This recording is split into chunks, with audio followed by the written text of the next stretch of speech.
Night Knives. I'm Bob DeMarco. Coming up, October Gentleman Junkie giveaway knife. I get my first Ohio River Jack and the best and worst knife names. I'll tell you what inspired this for me, but I want to hear from you. What are the names that you hear and you're just kind of like, what? They named it what? Here's a good one that just pops to mind. Here was a CRKT a while ago called the Endorser. The Endorser. What kind of a name is Endorser? That's just a weird one. But we get a lot of weird ones. Of course, I'm not a big fan of the Kaiser Assassin. I've mentioned that a bunch on this show. You're at court, and for some reason they found a knife on you for whatever you're in court for, and they're like, yes, Your Honor, and the knife you was carrying is called the Assassin. And you pull out, or they pull out, a little 3-inch flipper from Kaiser. Ridiculous. Pat D's Nuts, good to see you here, sir. What's happening? Home early on my Friday of the work week. Oh, very nice. Your metaphysical Friday. I love that. Well, Thursday is kind of like Friday for me, even though I still have to get up on Friday and go to work, because Thursday night is a party. Ground Fog, nice to see you here, sir. Great to have you. Dion Page, you got 2 knives on the way from last week's random giveaway. Hello, King Junkie, Jim and Junkies Worldwide. Dion, good to have you here, man, as always. Fernando Salome, good to have you here. Evening, Knife Junkies. Couldn't wait to tune in. Well, good to have you here, man. Thank you. It's great to have all of you, and it's cool that there are people out there who are as excited about Thursday Night Knives as I am. This old sword blade reviews. Nice to have you here, Dave. Woohoo! It's Thursday Night Knives. Howdy, Bob. Howdy, sir. Dave sent me a cool picture. I'm not going to tell you what it was, but I can quickly flash you something that he's having made that will be certainly very, very cool. Cannot wait to see the finished product. LP Knife Works. Nice to have you here, sir. Hey there, hunky junkies. He says, well, hunky junkies indeed. Ed Soul Crafts. Ed Soul here with us. Good to have you here, Matt. Hey, Knife Junkies, Bob. I've been loving the slip joint content. Oh, nice. I've been loving the brain shovel, Ed Soul. Very cool. Ed and I are going to be talking soon here on the show. I look forward to that a lot. I am, slipping back into slip joints. Not that I've ever left. I always have that steady hum of slip joints, especially that is fed on the monthly by Jack Wolf Knives.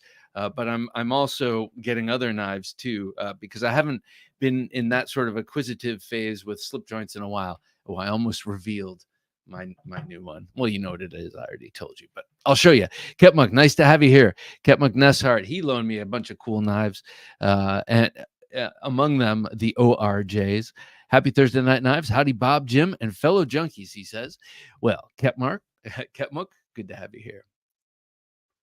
here. We got Daniel Huff. Greetings and salutations to all fellow knife junkies.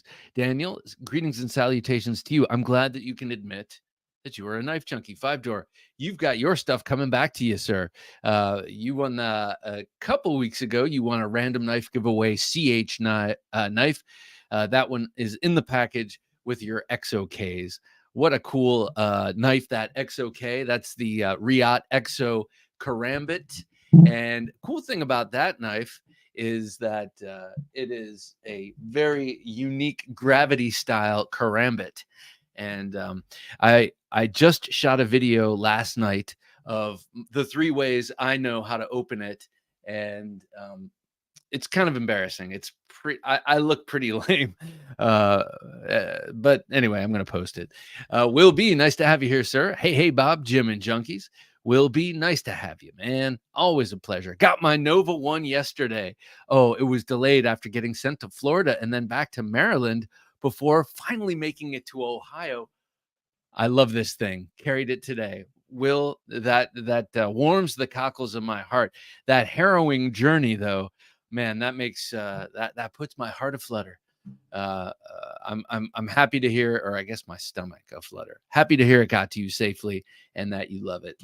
I got the old prototype here. Carried this all last week and into the weekend.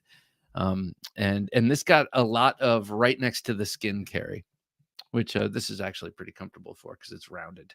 Robert Douglas, nice to have you here, Robert. Evening, Bob. Hi to all. Hit the like. One way to remember, I guess, never the numbers. Just here for a bit and back to tunes, then back to tunes. Robert, are you a composer or instrumentalist of some sort? Let me know. Never Enough Knives 007, sharpest of Thursday night knives to you junkies, he says. Well, sharpest of Thursday night knives to you, Never Enough Knives 007. Pat D's Nuts says, just tell the judge you thought the knife was the ass in, and you're like, hell yeah. Exactly. It's like a municipality close to where Jim and I live that has a funny name. Sorry for the sound. I'm sure that came through, but I'm trying to get the lighting right. I keep running into the boom shadow. That happens. Jay McConnell, nice to have you here, Jay. Evening, Bob, Jim, and Junkies. Well, evening to you, sir. Another Nova One owner. Luck Knives, what's up, man? What is up, he says. How are you doing, sir? We got Mike from Luck Knives. Always a pleasure. Byron Kennedy, howdy, Bob, Jim, and Junkies. Thursday Night Knives, the Nova One with me all week. That's right, cutting garlic. You showed me that. Garlic losing their skin everywhere. I love that. Well, you know, being a Goomba, being a Paisan, being an Italian man, I love garlic. But let me tell you, there are other cultures that love garlic way more. For instance, I believe the Chinese like garlic even more, and I have massive respect for that. As far as I'm concerned, if it calls for garlic, you can't have enough. There are plenty who disagree. It's just a matter of not cooking it too long. You cannot cook it too long. Elsewise, it gets bitter. Will B says, the Nova One fits my hand so well. I don't usually go in for smaller knives, but it's great.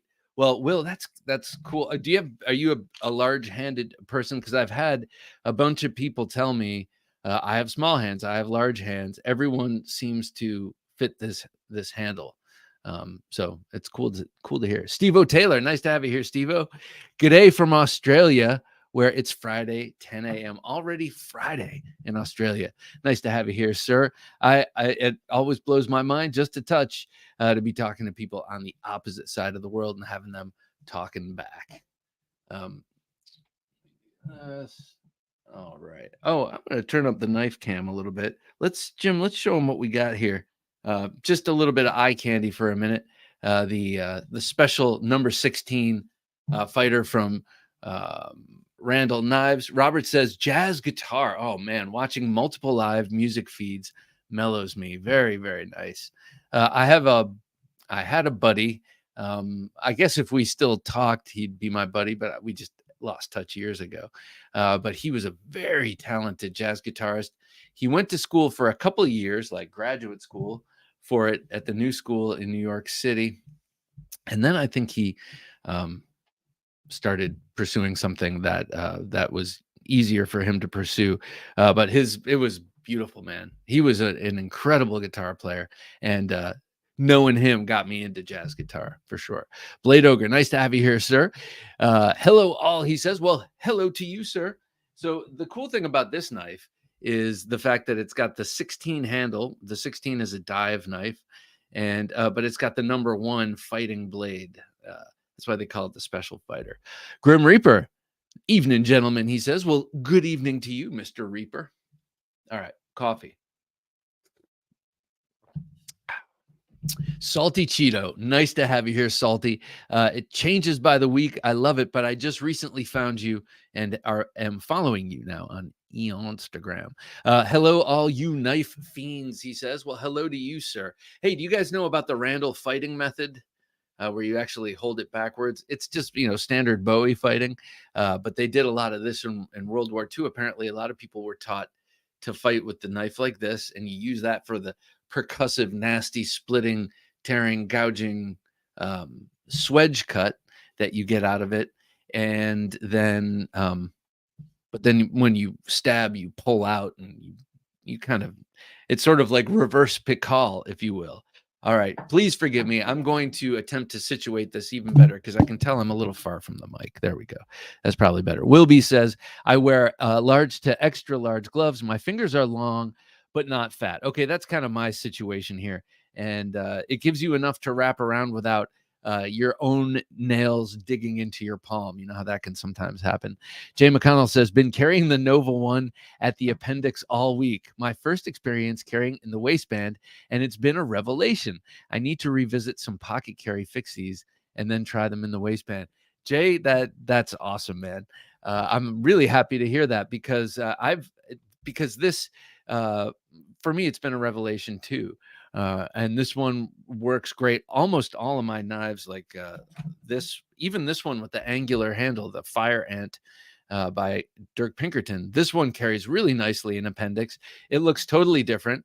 Here, I find that the Nova one accommodates, the natural roundness of the belly area of man type folk. But this, even it being squared off and straight, I'll show you my pocket check. What I carried is squared off and straight, and it carries so nicely right up front. I agree. If I were a in the waistband pistol carrier, I don't think I would do it there. I don't think that would be comfortable for me. I carry elsewise, but right up front, I don't see how with my style of dress, I don't know how I could accommodate a holster right there. And my style of dress is just normal. So I don't know. I guess I would just have to be convinced. For now, that's where the knife goes. All that said, let's get to a pocket check.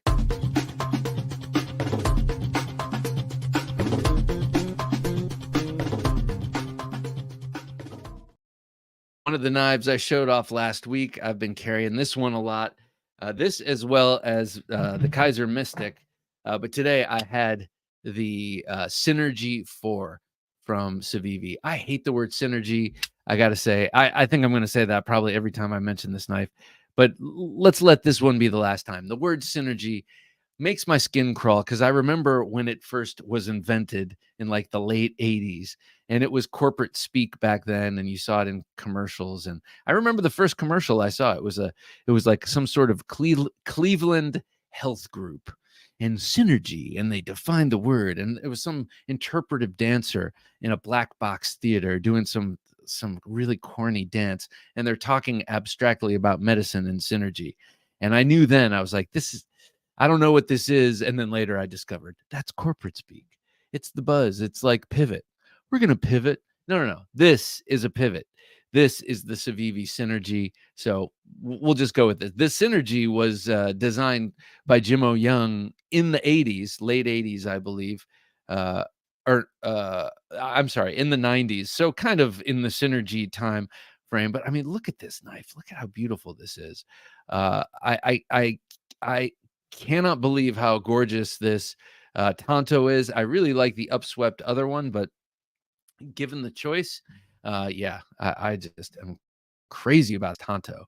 And then the handle is really offers quite a bit of grip with that radial pattern, those circles radiating from the pivot. That's the pivot.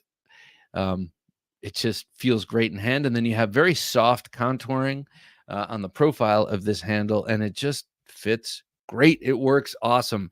And then this knife, the blade, I mean, it's like an upswept Tonto, but it still dives down enough that the tip is still kind of centerline there.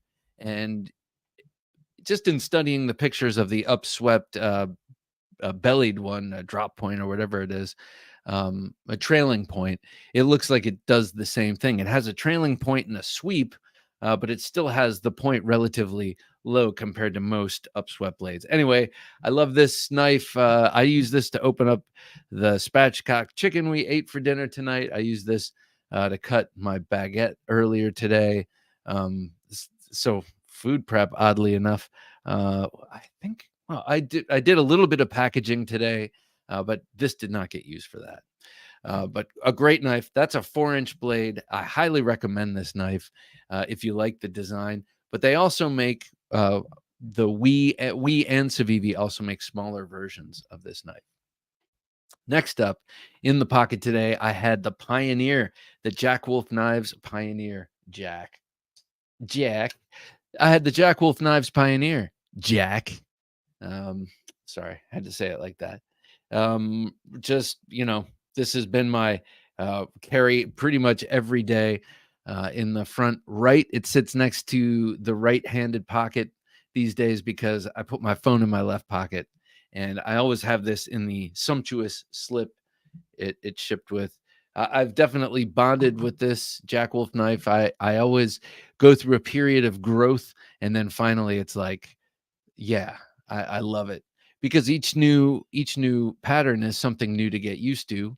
A and B, when I get one, a Jack Wolf knife, I carry it the whole month, and then towards the very end of the month, I start swapping things out, and then I get something new. So this one has become a real part of the everyday carry, and I'm especially fond of how stout this spring is.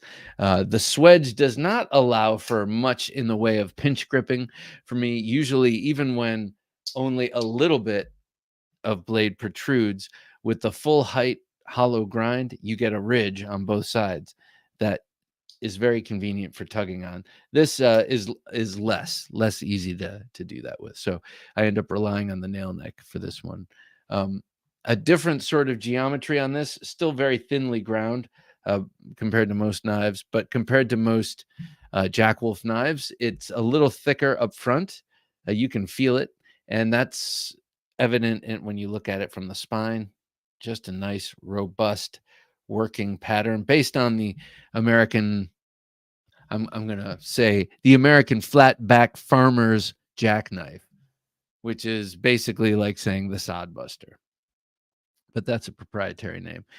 So I happen to know what's coming next, and I'm looking forward to that too. I'm sure you know what it is, being October. Uh, I'm getting my fix, my Jack Wolf knives fix yet again. God, I'm getting used to this, man. Mm. I shouldn't. A guy should not get used to that because that's, that's you cannot come to expect that. So I don't. Synergy, corporate gobbledygooks, gooksby, uh, gobbledygooksby. See downsizing for foreign. What did that say? Oh, wait. See downsizing for foreign alternatives. Very nice. Five Door says Synergy was my first bad knife name idea. Absolutely awful. Nice. Synergy. Yeah, it is absolutely awful. But at least the knife, maybe it's a little bit of cognitive dissonance, which I'm all for in the knife world. Like making some big gnarly fighting knife and calling it the Petunia. I would love that. Um, but this knife has a terrible name, but it's just so compelling to me. So beautiful and really great. I have one. Here's my one. My one hit on it is something Jared Neve always talks about: lock bar access. I would like a little bit more because when you don't have more in the way of cutout here, you're coming in from the top a little bit more. And with a thin liner lock, there's pinching that can happen, pinching right there. So the disengagement on that knife is not my favorite. I will say that.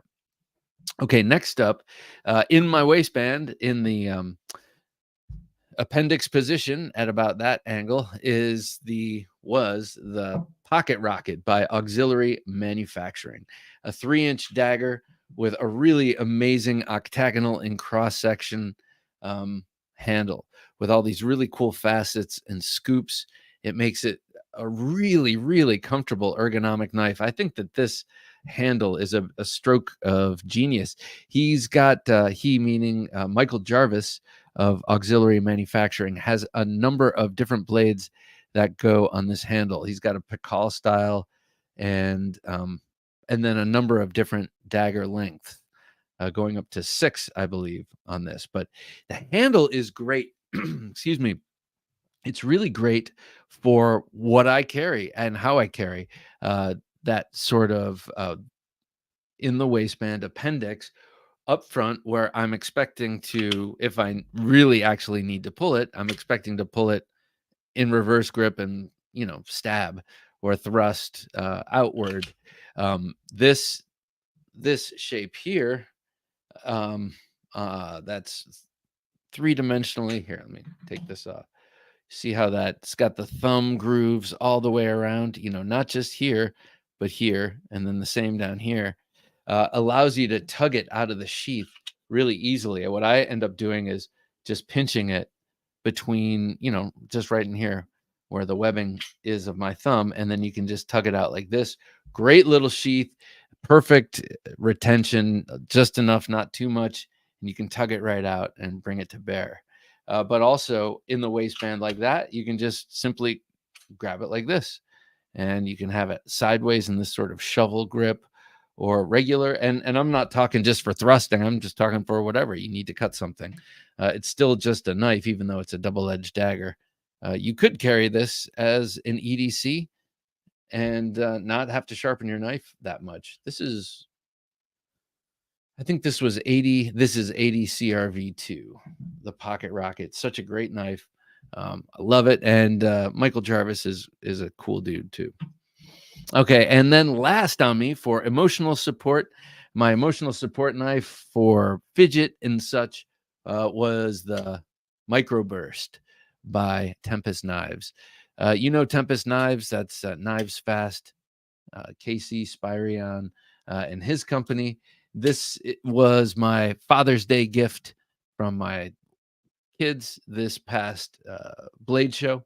Picked it up myself and put it on their tab, so to speak. And I love this little knife. It's got a great, great blade.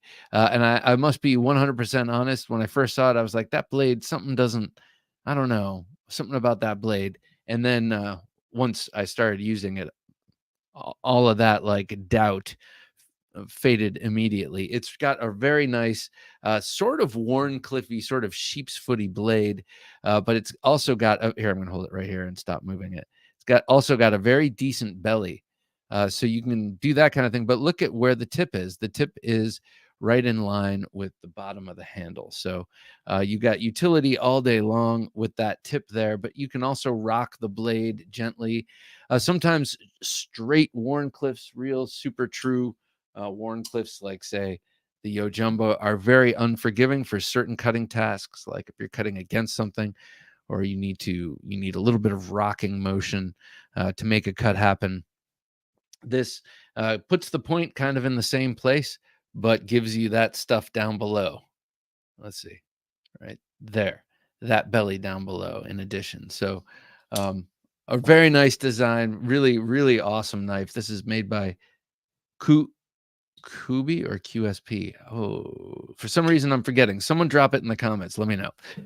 This is what I had on me. My emotional support knife was the Tempest Microburst. My fixed blade was the Auxiliary Manufacturing Pocket Rocket 3-inch dagger. My slip joint today was the Pioneer Jack by Jack Wolf Knives, and my main carry in the front right pocket was the beautiful but cornily named Synergy. What'd you guys have? Let me know. Now you know another one of my worst knife names. Synergy has to be one of the best, one of the biggest. Oddly enough, this old sword, bad knife name, Max Venom's Demicarius. All right, obviously some sort of, it's probably like a serpent from Greek, ancient Greek mythology or something, just from the combination of vowels in that, and then with the venom part. But yeah, that's a terrible name. That is you can't be too esoteric. Ooh, wow, he must be smart. No, at that point, you start referring it to your knives as Mark 1, Mark 2, Mark 3, whatever. Dion Page says, Recon 1 Tonto. Ah, such an awesome one. SRK in 3V. Very nice. And the Swiss Army knife Evo Grip and the Spike Tonto. Yep. I say that every week. My Spike Tonto's right over there. I have all of my neck knives hanging on the wall over there now. Pretty cool. Grim Reaper says Azula 2 is the classic EDC for me. Yeah, I love the Azula. I don't have one. I never have, but I would love to get that knife. I've kind of always looked at it from afar. Byron says today's carry, the Nova 1. Great choice, sir. Off-grid Necker, also excellent. The Cattleman's Cutlery Camper Scout. What's this? Do tell, sir. Is this like one of these kind of knives?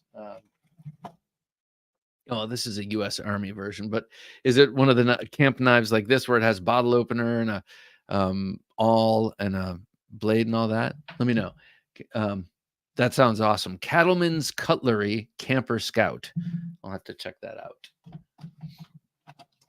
Salty Cheetos says Victorinox Huntsman, S35VN SE3, and the GEC 14 Clip Point Barlow. That's the new one, right? Very nice. I just saw that in someone's video today. Like, that looks super nice. This Old Sword says today's carry, Kaiser Doberman. Which one is that? Slicey new design by O Show. Auxiliary bottle rocket in Magna Cut and fat carbon fiber. Fine choice, sir.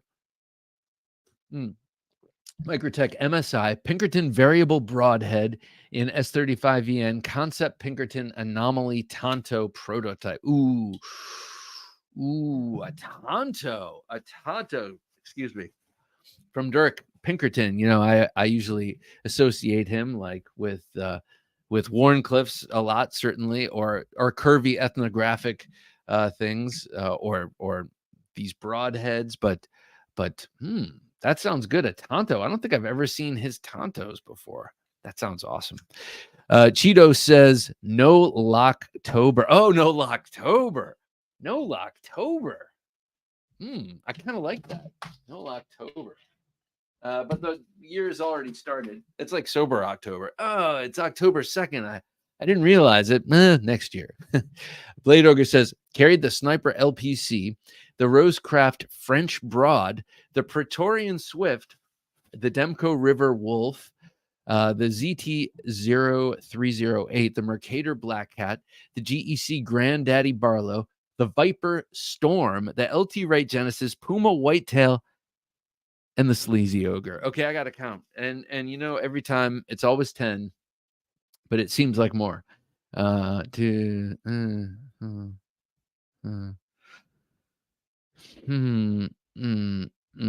10. You are consistent, Blade Ogre. Pretty consistent. That's good. All right. So Pete Davidson, nice to see you here. Pete, that Max Venom knife is so poorly put together, looks cool, works poorly. Yeah, you know, Max Venom and there was he had another associated brand, cheesy, just kind of cheesy and a little Mall Ninja-y. And I'm sure Max Venom, whoever he is a total badass, but his knives are a little corny.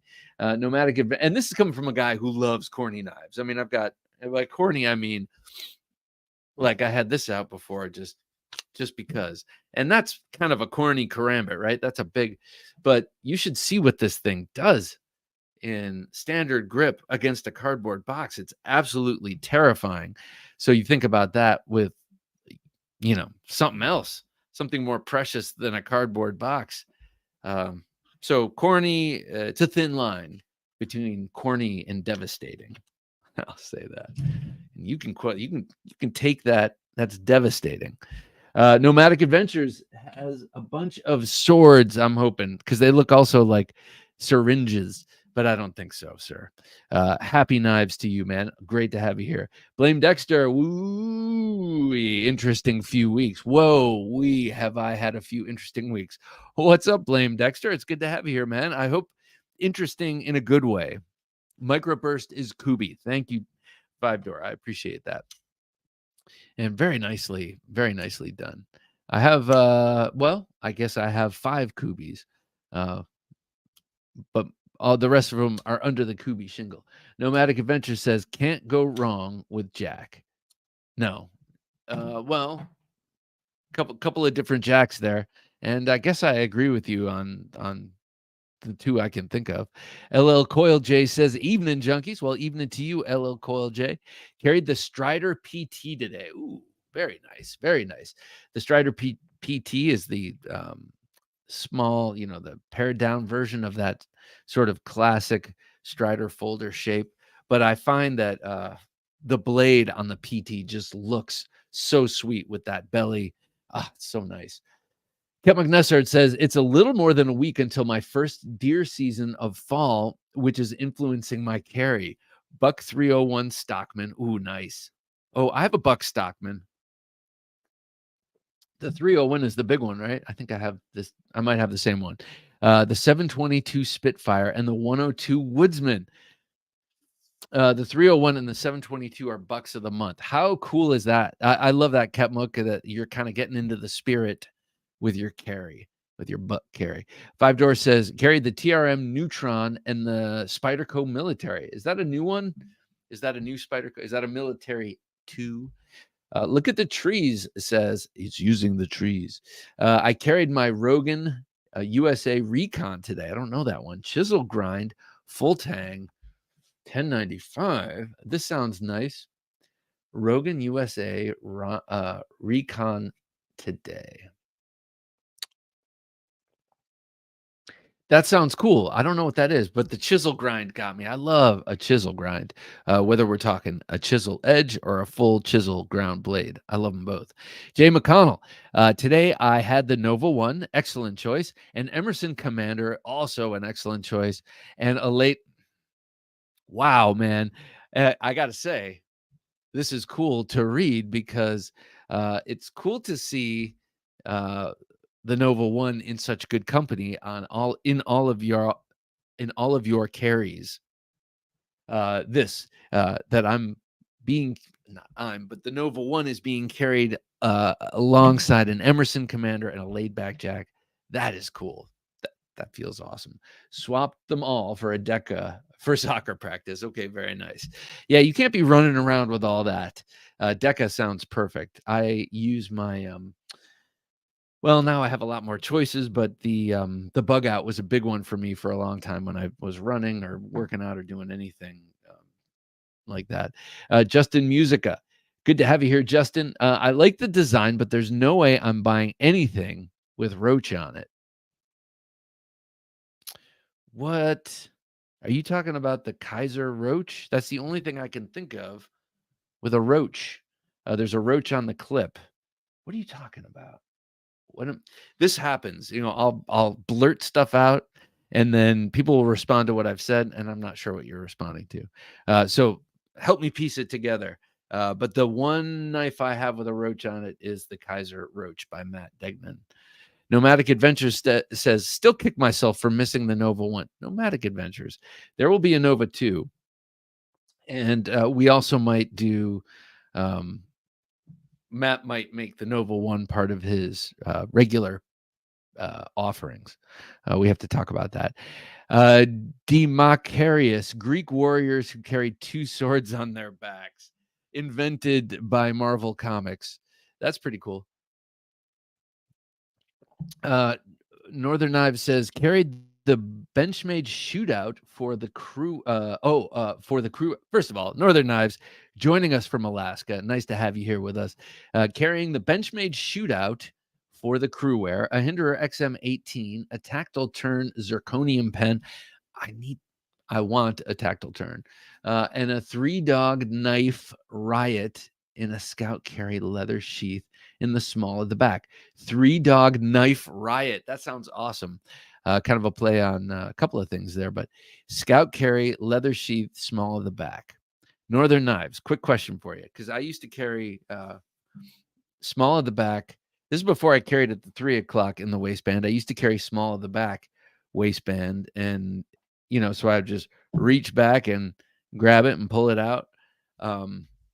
Because the first fixed blades I ever carried were around the house, big Bowies, and that's where I would tuck them. And then when I decided, I can actually carry these out in public, smaller ones, that's where I first started. And I fell on one once, and that's what made me turn it to the side. Of course, my knife was not in leather, and it wasn't scout. It was kind of at a different angle, and it was in hard kydex, and it was right next to my skin. But damn, did that hurt. So I'm curious, have you ever come up against that? Or do you take it off when you drive and stuff like that? Just curious about the small of the back carry. Never Enough Knives 007 says, today I carried the ZT 0620 carbon fiber. Rough Rider Stockman, and the Vic Hunt Rough Rider. Okay, so first of all, I love that 620, and in carbon fiber, that was in the S35VN, whereas the cheaper version of that knife was an LMAX. I mean, that's the one that I have, and I thought, oh, I want the S35, but in retrospect, I like LMAX better, or LMAX seems more premium, though at the time ZT was known for burning their LMAX when grinding, or just overheating when grinding. Okay, anyway, carried your 620 carbon fiber, Rough Rider Stockman, nice, and a Vic Huntsman. Also completed a reconditioning of a 75-year-old Cattaraugus 225Q quartermaster knife for a buddy. Very nice. So the quartermaster, if I'm not mistaken, is a stacked leather handle, kind of a straight back clip point, if you will. Like there's just a very slight hint of a clip, but a belly, right? Am I thinking of the right knife? Very nice, all of that. Byron Kennedy says, yes, CC Camper Scout is a multi-tool like Swiss Army knife, Rough Rider Scout, others. Okay, all right, cool. I love that. I love those kind of knives. First of all, the first knife I ever had was one. And second of all, I like them because they remind me of a bygone era. And I tend to like bygone eras. I seem to be dissatisfied in the current era, though, being realistic, whenever my daughters or my older daughter complains, like, I wish I was born in the 70s and got to hang out in the 80s like you. I'll say, well, we didn't have iPhones and this and that. And there are a lot of conveniences. But anyway, something about this as opposed to a Swiss Army knife warms my heart. Even though Swiss Army knives have been around a long time and I love them too. But these old Camp Scout knives are awesome. Justin says, today's carry was the Viper Turn in Ram's Horn. Ooh, nice. Does that have a twist lock, like a collar lock? Pete Davidson says, corny, yes, but capable when it worked. Made a really good knuckle duster, come impact tool with completely wickedly sharp. I'm writing your comment for you, Pete. Corny, yes, but capable when it worked. Made a really good knuckle duster, come impact tool with a wickedly sharp blade. Yeah. I mean, like I said, I'm all for corny. I'm surrounded by it. And, what I mean by corny in the case of knives is kind of like overkill. And then some designs, like the Max Venom, or actually, Max Venom is actually kind of cool, but poorly made. It's more like gas station knives are corny, like your unicorn knife or your mermaid knife. That's kind of corny. 5-Door says military one. Clip is annoying, but I love the liner lock on it. Yeah, the clip is a little bit annoying, but not a deal breaker with that knife. Blame Dexter. Then today in Brazilian Jiu-Jitsu class, we had a surprise competition day, Ultimate Fighter style. Wow. 5 versus 5 white belts with like 4 coaches on each team. I was the last to go and I was the tiebreaker. That sounds awesome. Let's see. I ended up winning. Very nice. Don't remember what I did, but in the beginning, well, that means you were in the zone. But in the beginning, I got a sweep, which I think was the only points I got.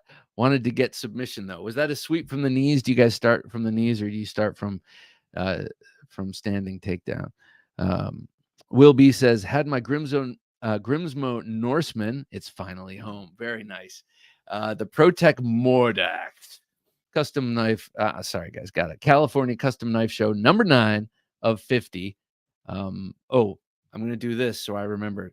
Microtech Ram Lock Stitch, very nice. Benchmade Rift, the Miguron Valona Axial Shift, Nova 1, number 9 of 27, the Olight Baton, and the Arcfeld UV and pen. Here's to you, sir. That's awesome, Carrie. Wait, Jim, can you just go back to his comment real quick? I just want to say, I saw the California Custom Knife Show number 9 of 50. Obviously, Will is collecting knives if he can that are number 9. So if you have any number 9 knives, get them over to Will. But also, I wanted to let you know a month from today, I will be at the Texas Custom Knife Show, and that is going to be super fun. I can't wait. We're going to have the guy who's running the whole show on the podcast this weekend.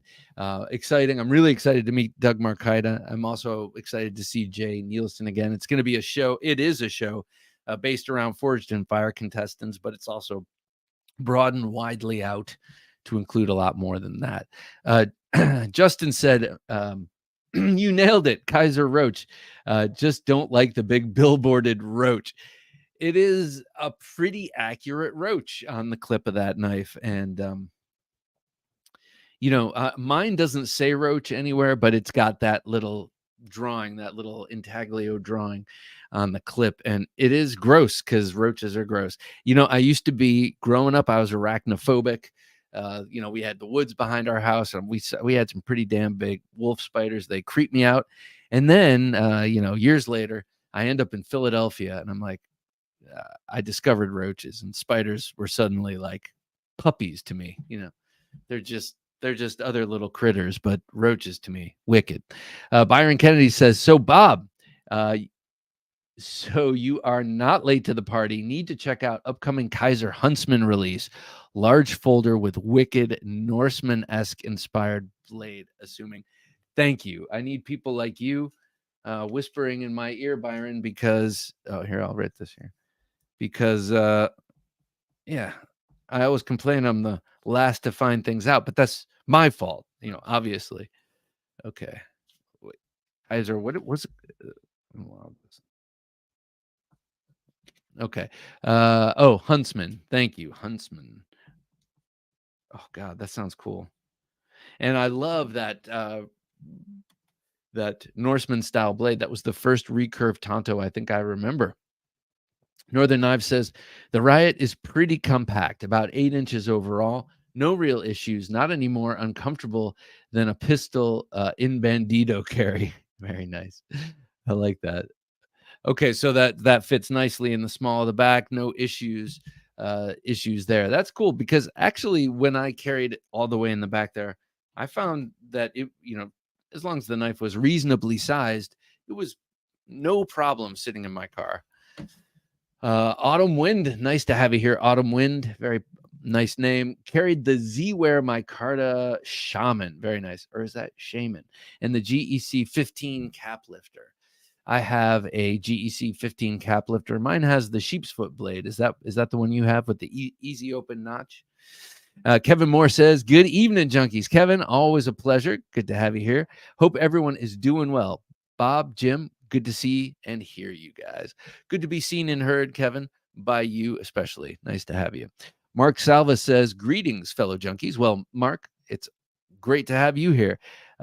We got Steve with us. Blade-tastic Knives. Good evening, Bob. Carried the Cold Steel Raja 2 and the Spyderco Manix 2 at the fire station this evening. Okay, I was wondering because I saw Culbertson's video, Matthew Culbertson's video, where he was trying to explain or kind of give his assessment of which knife, the Raja 2 or the Persian waved out of his pocket better, because I think you were requesting, and you got the Raja 2, a great choice, no doubt. I also have to say this thing, though. This is an awesome, really awesome knife. I think you'll love this for your cutting. It puts the blade at a great angle to the handle, to the wrist here. It's really nice. So I would consider saving your shekels and getting another one. And the reason I say that is because you should never just get 2 giant cold steels hot on the heels of one another. I don't think. Nomadic Adventures says, them Swiss make cheese, clocks, and knives like rock stars. Yeah, no kidding. No kidding. Blame Dexter says, I just sent a Nova 1 to Switzerland, by the way, which is pretty cool. 3 of them went to Europe, 1 to Austria, 1 to France, and 1 to Switzerland, which to me, feather in the cap. Love that. Blame Dexter says, you get to choose starting on the knees or standing during free roll. Okay. Most people choose to start on their knees, but today it was all standing. I suck at takedowns and I didn't want to pull guard. I don't like pulling. Let me start by saying I haven't rolled. I haven't done Brazilian jiu-jitsu. I was only a blue belt when I sort of stopped, but I haven't done that in a long time. So, I always started on the knees, and I was always pretty good at takedowns when drilling them, but not at really landing them. But um, I just get in my YouTube feed and in my Instagram feed constant. I love watching judo takedowns. So I get judo in my feed over at like a lot of judo in my feed. And some of the takedowns, like Brazilian jiu-jitsu is not a static thing. Since it became famous in the 90s, early 90s, it's evolved. I mean, people are doing crazy stuff, inventing moves all the time. Well, the same thing is happening in judo, it seems. I'll say, like lots of crazy looking throws. Maybe they're digging out some really esoteric old Japanese throws and putting them in there. But just seems like some cool evolutions happening in judo too. Mark Salva says a new Spyderco silver axe arrived today. Silver axe. Is that, what is that? Not sure if I'll keep it because there's a sliver axe, or maybe I always misread it. Silver. Is that the one that's, damn, what is that one? I'm going to need you to describe it. Craig Vincent, holy cow, just got here. Craig, nice to have you here, sir. Holy cow. Holy mackerel, sir. Yeah, sometimes my brother and I speak in old-timey voices like they do in old-timey movies. Holy mackerel. Pete Davidson says Dark Operations Strato Fighter Stiletto and Clip Point are also corny as shit, but after handling them was surprised at the quality and function. Thumb. Oh, I think that's a wait. Jim, go back, please. I want to see what that. I want to read that. Dark Operations Strato Fighter Stiletto. That is rich. I like that. Pretty good. I just got a haircut today and didn't have a chance to do anything with it afterward. Yeah, that's awesome. And thank you, Jim. Robert Strebin, nice to have you here, Robert. Hey, Bob, on my break at work. So what do you think of, first of all, awesome. Thank you for sharing your break. What do you think of multi-knives, and do you have any favorites? By multi-knives, I'm assuming you mean like multi-tools like Leatherman. And I got to say, I certainly am not the word on the Leathermans. I kind of go for cheap. I like many, the Leatherman Wave, but I also have one that my brother got me like over 20 years ago. It was the first one they ever produced with a pocket clip. And I tend to buy the ones with pocket clips. And that's a horrible multi-tool knives. Yeah, sorry. No. Right. No, I got that. So actually I tend to use the old, where is it? I don't even have it around here. I tend to use the old one my brother got me. It's actually in our kitchen junk drawer. And then I have Leatherman Waves in my I had one in my car and that got stolen. And I have one in my bag. But yeah, so that's it. But I know that there are people in the comments who have a way better recommendations than I do for that. So, but they are extremely useful. And as a matter of fact, I've seen a lot of interviews with military guys talking about their kit, and when they talk about their knives, while in combat, I was always a little bit disappointed. The most used knife by a Navy SEAL is a Leatherman. What? But of course, they're not out there knife fighting, and very rarely are they, so they use a Leatherman because they're opening stuff up and they're cutting stuff and they're prying stuff. And, corny is fun if it works. Agreed. I mean, that's kind of the sense of humor role I tend to cover in this household is the corny. And I don't know if it's the trope of the dad joke, but I like corny. The Texas Custom Knife Show is in Conroe next month. That might be a couple of hours from me. Chris, please, you got to come. Anyone from Texas. I know we have a couple of people. And if Conroe is close by, please come. It'd be awesome to meet you in person. And the funny thing is I got to go to the show, and I am not going to buy anything. I can't, because it's just a tight time of year right then in particular. So, oh, there he is, Doug Markita, killing a ballistics dummy. I can't wait.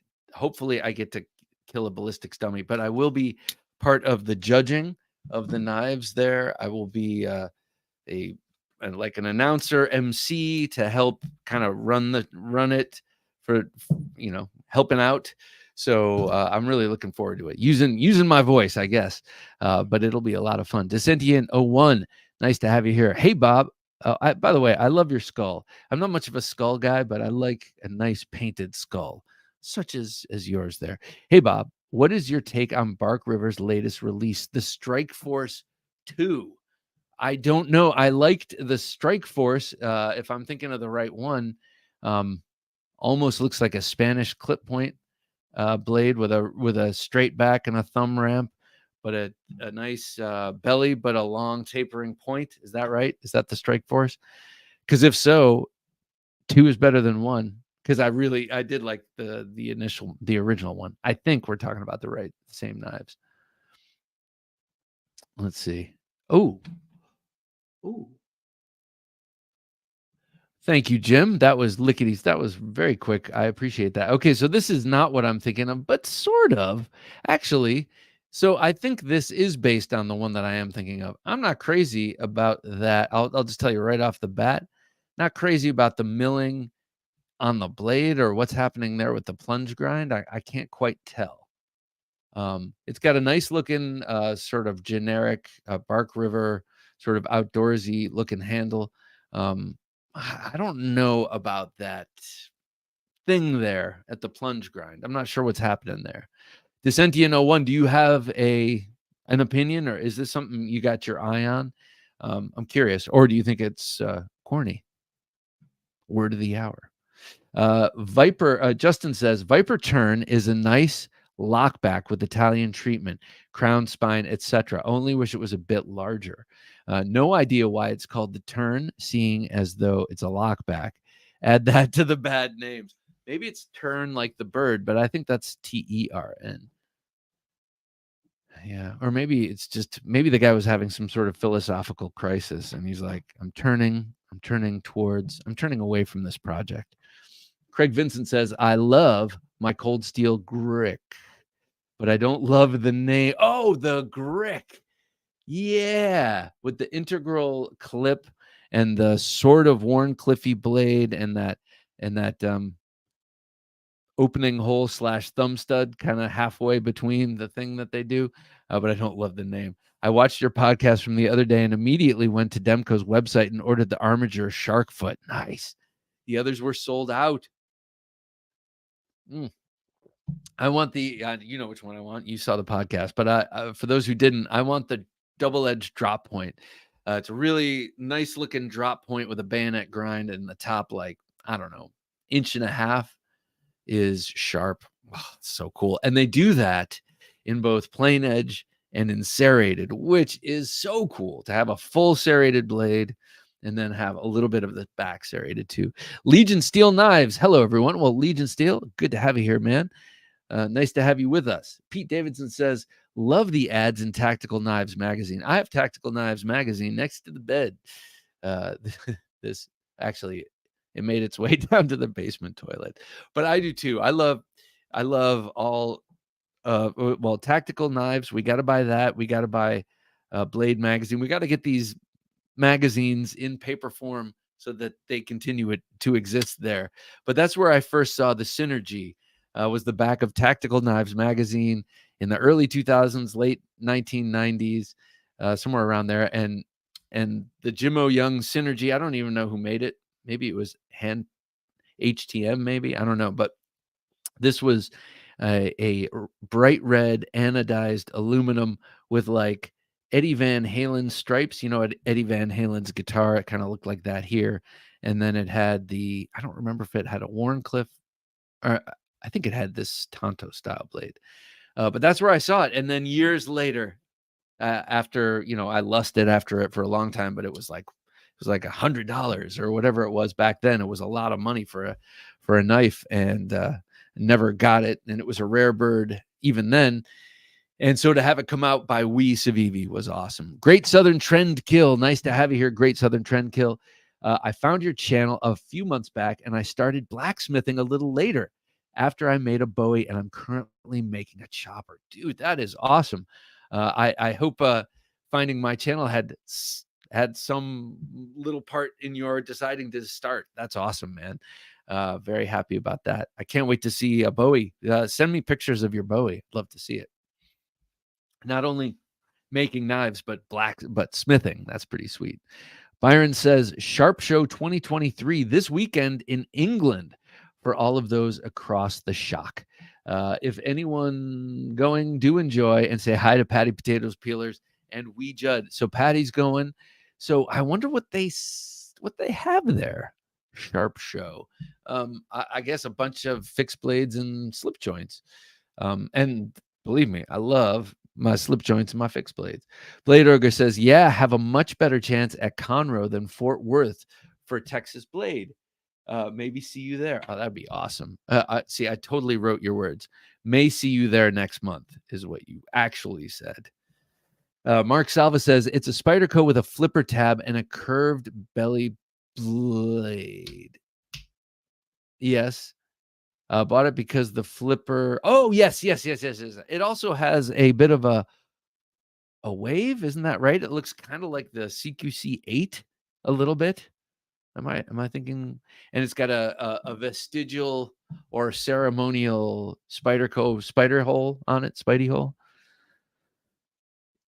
I think that's the one. I love, this is Pete. I love my Spyderco Cali 3.5 ZDP 189, and I hate the name. Well, first of all, that's a great knife, and that's been around a while. I remember that's like kind of a classic, and that was one of the first ZDP 189 knives they made, I think. My knife magazines are in the toilet. Yeah, me too. Because what if you catch yourself taking a 90s style poop and you forget your phone and you're in there? You're going to have to look at something other than count the tiles. Speaking of something, this is something. I want to show you the October Gentleman Junkie knife giveaway. But first, Legion Steel Knives says, I miss the days when knife mags were more than 15 pages of ads. Yeah, no kidding. Yep. And I remember getting catalogs too. Like they almost look like they were Xerox catalogs. Seems logical. Nice to see you here. Seems logical. I am waiting on the day when Kaiser makes a knife named the Wilhelm. Yes, that would be awesome. Maybe that's up to you, man. Maybe you need to design that knife. Look up some traditional German knives and then make a modern locking version of it. Seems logical, and send it to them. And when they pick it up, you make sure that they name it Wilhelm. And the best knife name, Kukri. Yes, Kukuri. So this one here, this is the Gentleman Junkie knife giveaway for October 2023. Comes courtesy of This Old Sword Blade Reviews. This is a special one. This is one I've been avoiding giving away up until now because, frankly, it deserves a spot in my collection, but I got to move it along. And really look at it here. I'm going to set it down so you can kind of glance at its overall form. This knife to me is like a Pesh Kabs. It reminds me of a very traditional, but very, very influential knife from the Middle East. And it's got the slight recurve. It's got a lower point, but a belly towards the tip. That's S35 VN on washers. Super smooth action. Very nice hydraulic feel to it. And the fluted handle here is anodized aluminum. Comes in a Velcro pouch, a right hand only pocket clip. Very nice standoffs. This is just a sweet knife, and it's nice and light. If you have a job where you wear slacks or a suit, this would be excellent.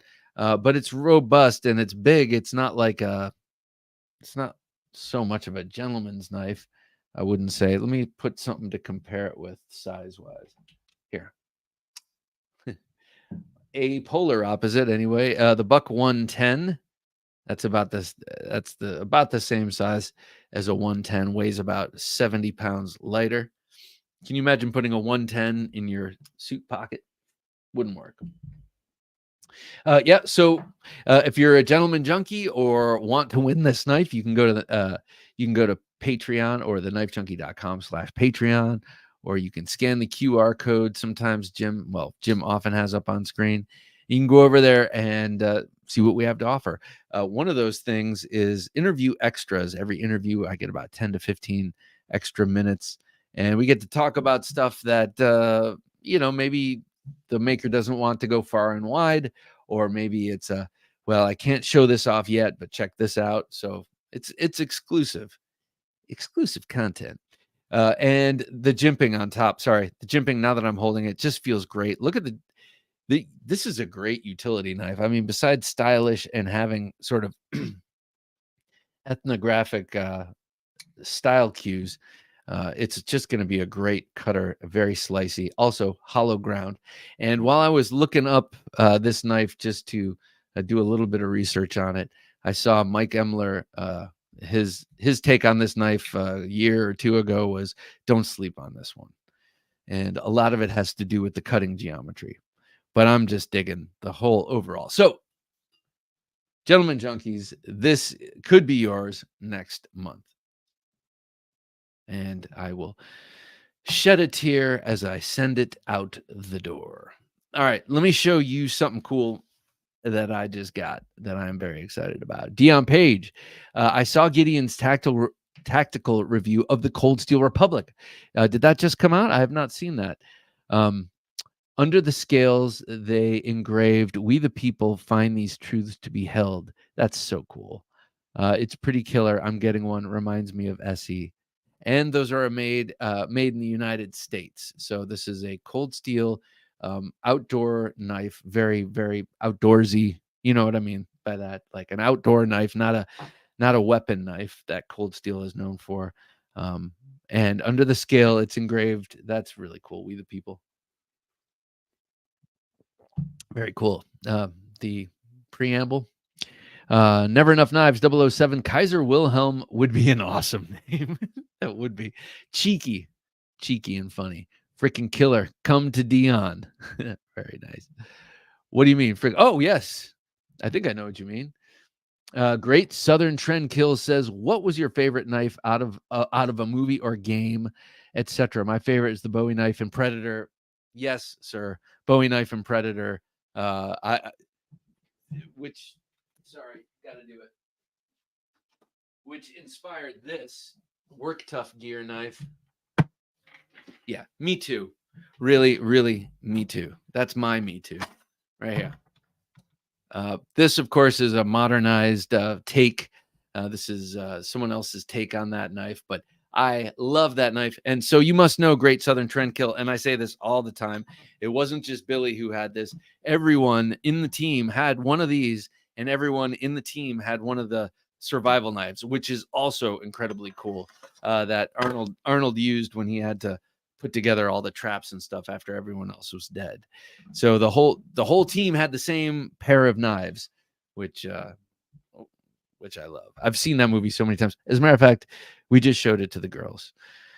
It's a good one. But also the survival knife / knife that he fights Bennett with at the end of Commando. I love that knife.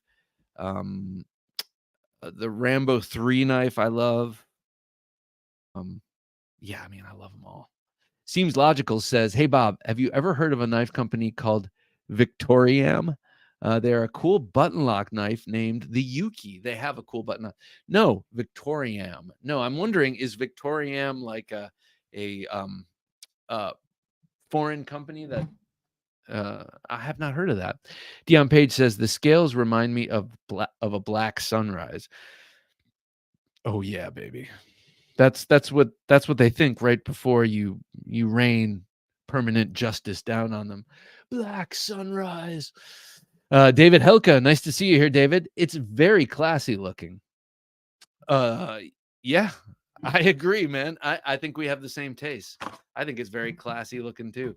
You've got a more than capable 1/4 inch blade. It's pretty damn big. It's 12 inches long, I think. But it's also very nicely finished. These are all it's like what, 6 guys who make all of these. It's a small place, small manufacturer in Taiwan on the beautiful red liners. I should not point the blade towards my head, right? The edge should do it this way.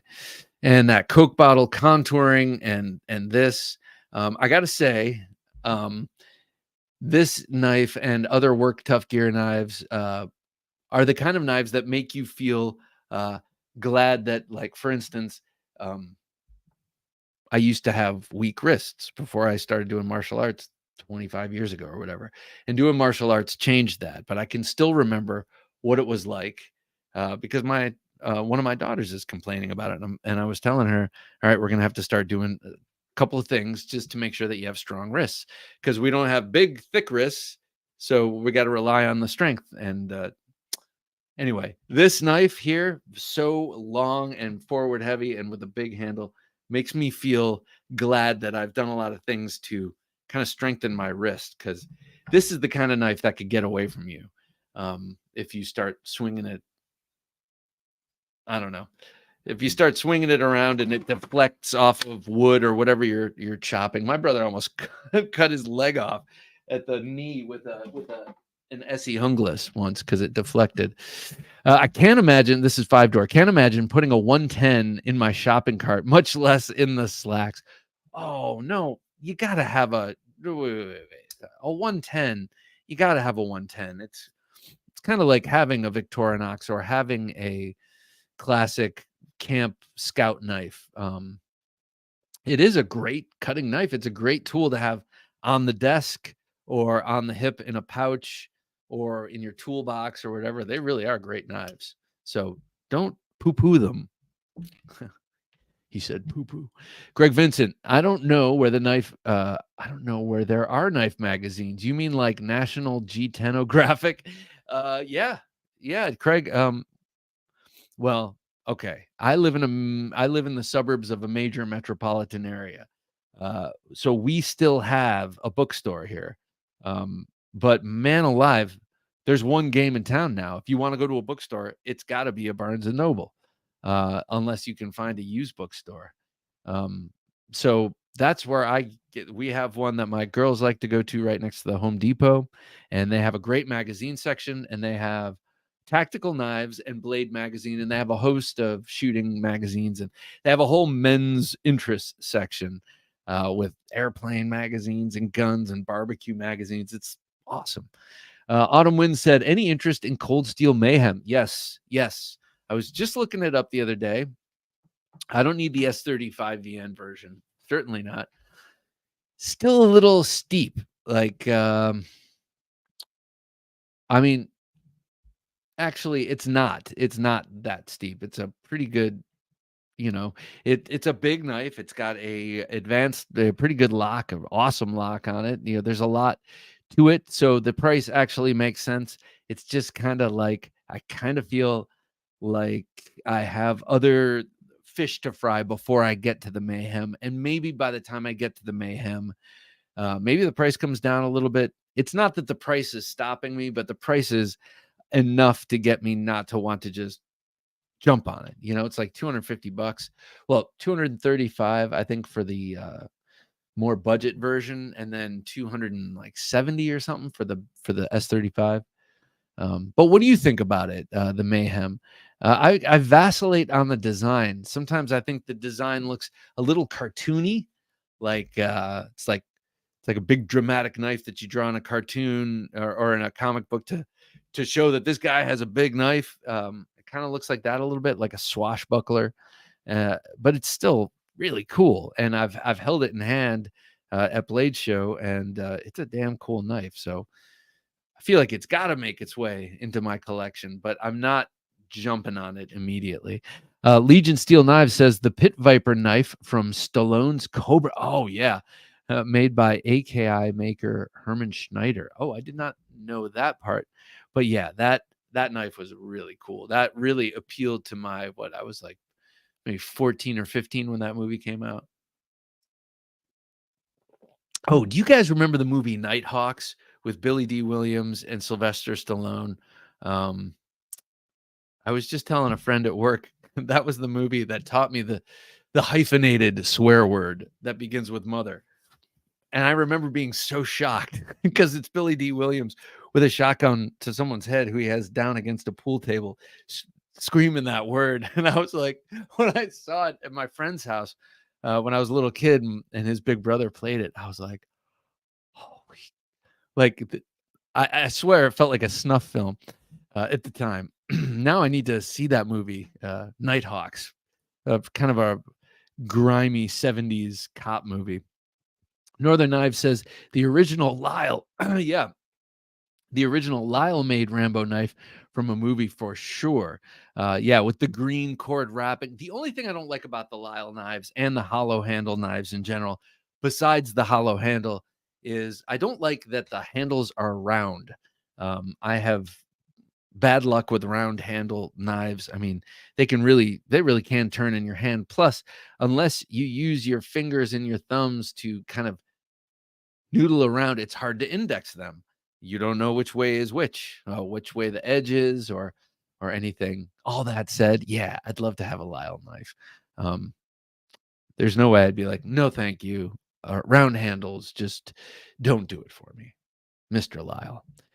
There was someone I was following online for a while who made really nice replica or send ups Lyle knives that were really, really cool. Kevin Moore says, "Hey Bob, recently we went on vacation to Orange Beach, Alabama. That sounds nice. I visited a knife shop there in Montaruc. Montaruc. The reason I say that is because Ruik, the knife brand, pronounces it Reich. Anyway, I visited a knife shop there in Montaruc, the one with the batwing blade and the green on the end of the handle. Very cool. Ooh. Okay, all right. I'm okay. That sounds awesome. First of all, just a knife shop sounds awesome. Sounds like you have to be in a place like Alabama. You're not going to find a knife shop here. But I just I think Alabama is one of like 2 or 3 states I haven't been to. Three or 4 states I haven't been to. And I keep hearing about how beautiful it is. And I also worked with a cameraman who was from there, and he was God's country, Bob. He was very, very, very um, very proud of his home state. I need to get to Alabama. I need to check it out. It just sounds beautiful from everything I hear.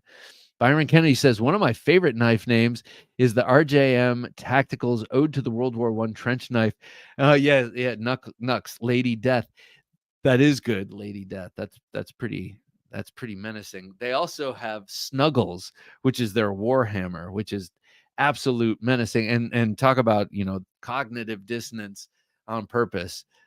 Calling that thing Snuggles is hilarious because I mean, you could brain an elephant with that thing. Craig Vincent says, I can't let a week go by without buying a Cold Steel. Man after my own heart. But I was broke this week, so all I could get was an 8 Cold Steel Black Fly. What's this? 8 Cold Steel Black Fly in the knife life. You do what you can do. Wait, what is that? What is it? Oh, wait. Is that a fishing lure? I don't know what that is. Let me know. But I hear you, Craig. And sometimes Cold Steel, because they have so many knives and so many of them are reasonably priced, you can kind of impulse buy them guilt-free in a lot of cases. David Helka says, I was talking about Kaiser, but the work tough is killer also. Oh, okay. Yes, it does look classy. Right. I, of course, assume that. But yes, this is a very classy knife. So this is the knife he was talking about. But But I would agree with you also, or agree with me agreeing with you when you didn't actually say that, uh, because it's so well made. Pete Davidson says that was a total Biden statement right there. I mean, I should just end it with anyway. Pete Davidson says another good knife with a bad name is the Spyderco Police. Glad it doesn't have police written on the blade now. Yeah, it used to. Spyderco Police. Pete, the Spyderco Police was the very first clip knife and single-handed opening knife I ever saw, and I remember I was with a buddy of mine who was a really huge bike enthusiast. I liked them and I rode them, but he was really into them. So we were in this bike shop in downtown Philly, somewhere in Center City, and one of the guys behind the counter was just cool. I was like, I like that guy's style. And then he pulled out a police serrated 4-inch police, opened it up to cut something, and I was like, oh man, I want to be like this guy. I want to have a knife on me like all the time that looks like that. And I remember somehow finding it. This was pre-internet days, but finding out how much it was like $125. It was like, what? Like, that's like half my rent. Early 90s people. Dion Page says, I started watching The Walking Dead again just because of the knives. Lots of good knives in that. Like the Bussy Battle Mistress, I think it was. The Bussy Battle Mistress that what's his name? Daryl carried for season after season until he got those kind of cheesy double bowies. Kind of cheesy with the finger ring. They're all right, but they're full tang knives with where the tang is way proud. It's just like a little circular or oval shaped scale where the handles. It just looks. Those knives are kind of cheesy, but they work. They work in the show. So anyway, but lots of cool knives in that show. Also, those guys who wear the dead faces on their face. The main bad guy there had a cool Bowie. So yeah, I'm with you. Lots of cool knives there. Daniel Huff, which came first, the Buck 110 or the G96? Asking for a friend. I would guess the 110. Asking for a friend. It's not for me, I swear. Have a nice day. Nice to see you. Mayhem? No. Carrying my Espada large in the Tech Lock belt mount? Yes. Alrighty, sir. I'm with you. I'm with you with the Espada large. This is the XL, right? I mean, I know it's XL, but they do funny things with the names sometimes. Great Southern Trend Kill says, the sword I want to make one day is a Killage. Oh, those are sweet. As a matter of fact, Tepe Designs just re-released their folding Killage. Pretty sweet looking folder. But yeah, I love that. Let's see, there was a great... Was it Forged and Fired? There was a great History Channel show featuring that knife. Now I don't remember what it was, but I don't think it was Forged and Fired. I think it was before that show. Never Enough Knives 007 says IIRC Nighthawks also had a scene in the subway where Rutger Hauer slashes Stallone with a boot knife.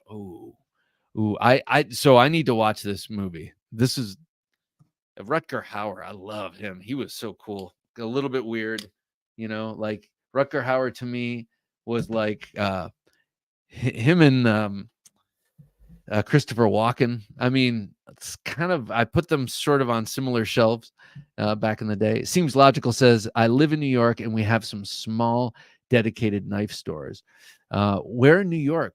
You might not want to answer that, but are you talking about in the city? Because the only one I can think of that still exists in the city is Paragon Sports. They used to be able to sell knives after no one else could, because they sold over 50% custom or something like that.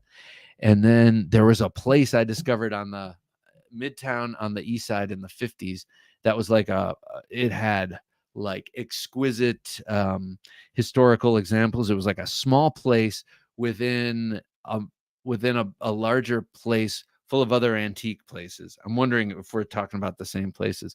Craig Vincent says, Bob, it's a throwing knife, $8. Oh, I gotcha. I gotcha. Okay. Well, hey, that still works. That's still getting a cold steel knife. I got 3 of their pro throwers. They're awesome.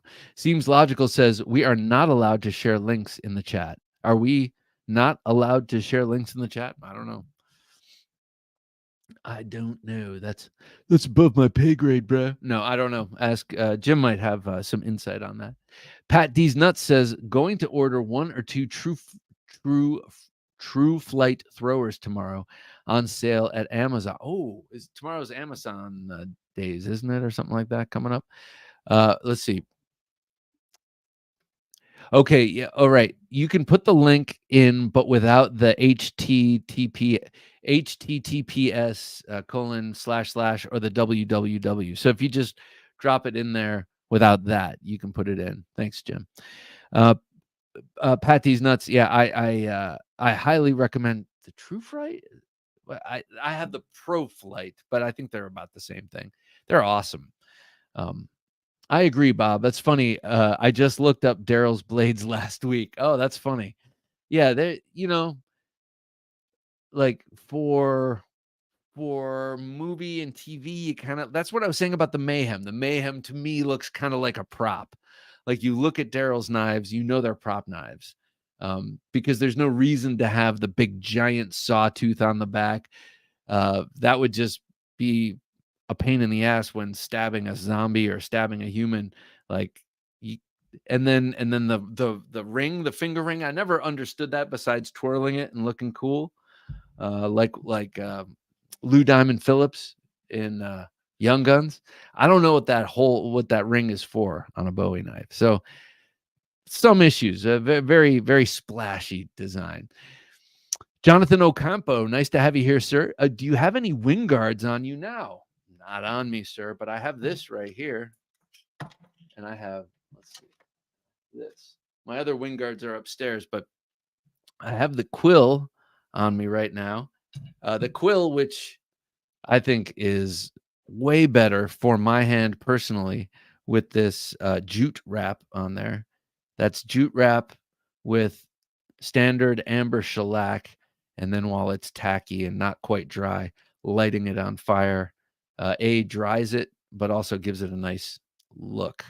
But also makes it fit the hand really nicely. I love that hammer fist grip, but you can do all sorts of things with this, like this. But just having that extra girth is nice. That's what she said. And then this right here, the back ripper. This is the knife. This is the implement that really launched Wingard wearables. It is very sharp on the blade. The blade, as you can see, is canted downwards, which really makes that. Imagine it's sort of like a recurve for an axe type weapon. It digs, it bites in, it follows that arcing path of your swing and just presents the blade right at the right angle to dig in as deeply as possible. A really great blade. This is forged steel. And the Empress is cast bronze. This is forged steel. This bottom part of the hook here is very sharp. I'm told by Zach, some people love this as a gardening implement because he was saying a friend of his tends roses with this. He could chop stems. He can reach and pull and cut stems and stuff. So a very handy tool besides disassembling a human body.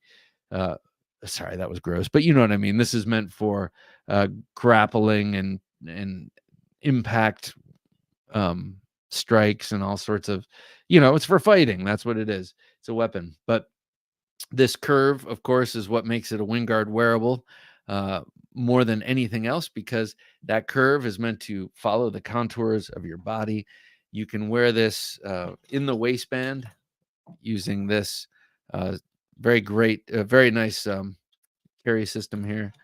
And yeah, hickory handle. Zach Wingard does all the finish work on these things. Very, very awesome. So I highly recommend, definitely worth the money. And if you buy one of their implements, whether it's the dick pick, the quill in its various sizes, the Empress tomahawk, the Stingray tomahawk, this back ripper tomahawk, um, you can get them at, and then also they come Molly compatible. Anyway, you spend the money on those things, it's going to all American companies because the parts that he doesn't make, the metal parts, he farms that out to people who cast metal and to people who forge axe heads and knives. So it's all staying in the country and all very cool and unique stuff. Craig Vincent says, I really want a mayhem. I have 3 2 sons and 2 6 leaves on the way, and I will put up for sale as soon as they arrive in order to get one. That's funny. You had a 5 knife evening. You're lying in bed half asleep. I'm just gonna press buy, and then in the morning I will have forgotten. You told yourself that, and then in the morning you didn't forget. You woke up and you're like, damn, why'd I do that? The mayhem is coming out. You want to know how I know that's what you did? Because I've done that many times. Let's see here. Northern Knife says, I thought Daryl carried a Buddy Natural Outlaw, but I've only seen 2 episodes, so what the hell would I know? Buddy Natural Outlaw. Not sure what that is. So Daryl in the last 3-4 seasons carries double bowies, one on each hip, strapped to the leg, with a tie. But before that, it was always a bussy, pretty much. So I'm wondering if these Bowie knives are that from that maker. Seems logical. I'm near NYC, not in, but within an hour's drive of getting to it. I can drive to where Everyday City Carry is. If you know his address, Bob, I live near there. I visited him last weekend. How cool. So I have some idea of where you probably live. Awesome. I sometimes miss my days in New York, but I know that New York isn't the same as it was during my days in New York. So, and I think I may have changed a little bit, maybe mellowed a little bit since then. Great Southern Trend Kill says, did you hear that God damn it. Are you serious?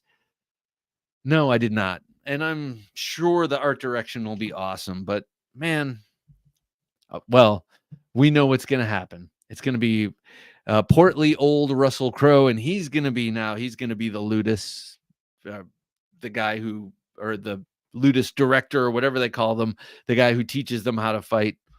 And they'll have some hot young stud who will be the new, or no. What am I talking about? No, they'll have some hot young female who will be the gladiator. And she somehow, through her pluckiness and her determination and just her girl bossness, will destroy all of the seasoned male killers because they just are not, they're not hip enough. They're not sensitive enough. That's what Gladiator 2 is going to be like. Mark my words. David Helka says, I have an army surplus store by me, but the only knives they sell are Benchmades and ZT. ZT's kind of cool, though, to see that in a store. I wish there were more knife stores around, like actual knife shops, not gun shops with knife section. Yeah, me too. I mean, if I wanted to go get a knife, I could go to Walmart and guess what they have in the boxes, because they don't even pull the boxes out, or, not where I live. Or I could go to 511 and get a Benchmade. They used to carry Hogue. I don't think they carry Hogue anymore. And then their brand. So yeah, pickings are slim, man. In my area. Craig Vincent, I didn't know there are knife stores. You mean like TJ Maxx, TJ Formax? Brilliant. If only, like, guy I work with at work is an incredible pun master. If only he knew knives, he would be all over that. That was a really good one. Jonathan Ocampo, one of these days I'm getting the dick pic. You better be careful saying that online, because you might just get what you asked for. No, I also want to get one too. Just the standard. The big one is cool.